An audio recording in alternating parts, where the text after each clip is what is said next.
probably by now everyone in the room has heard me talk about this topic enough to know that it is one that is important to me. It was important enough to make it the theme for the last year for the AAMVA organization, and it is part of the Driving Towards Zero Deaths. Really is part of the Towards Zero Deaths movement in the U.S. Towards Zero Deaths is a vision, it's a goal, it is an initiative of which many, many associations and organizations and people are a part. It's basically a call to action for countries and communities to save lives on the world's roads. It's similar to the Decade to Roll Back Malaria and other public health concerns and efforts to bring attention to the burden of road fatalities on us as a whole globe. If you look at this chart, you'll see how that if we don't do anything, that we're leading this up to traffic crashes being number 5 worldwide as a cause of death.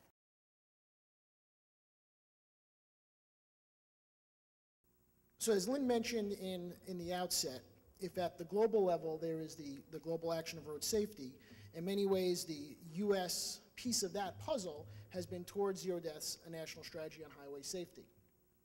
And why? Because one death is too many. And I think sometimes we sit and we wonder, is zero a vision? Is zero a goal? Is zero a metric that agencies should be held accountable to working towards? And there's a lot of debate going on in different agencies around the country.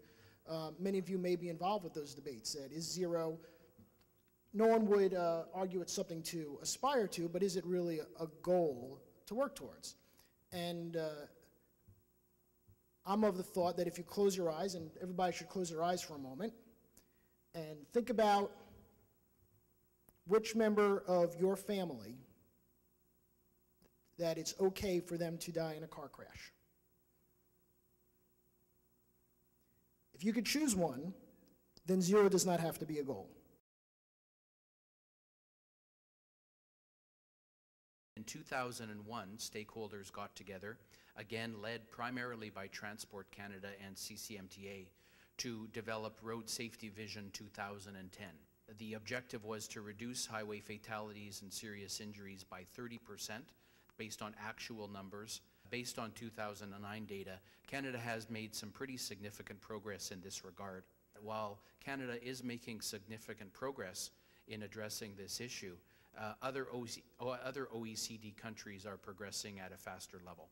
And really what that speaks to is the need to look at what are the strategies that are being implemented in the other OECD countries, some of the most successful and progressive countries, and determining whether or not any of those strategies can be applied or adopted within Canadian jurisdictions. And so the strategy is called Road Safety Strategy 2015, and as I said, this represents a very collaborative effort. CCMTA did lead the role in bringing the stakeholders together, but we had significant involvement from federal, provincial, and territorial representatives to CCMTA, as well as significant involvement from the enforcement community through the Canadian Association of Chiefs of Police, as well through the engineering community, recognizing that this was intended to be a much more holistic strategy than the prior vision.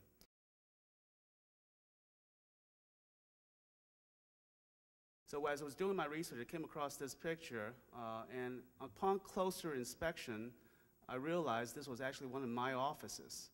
And so you can imagine, as a motor vehicle agency, what Fred has to do now. And Fred basically, you know, from the standpoint of customer service, the individual, Fred, has to screen documents before he can issue a driver license to the individual. But Fred has a tremendous amount of evolving, growing responsibilities.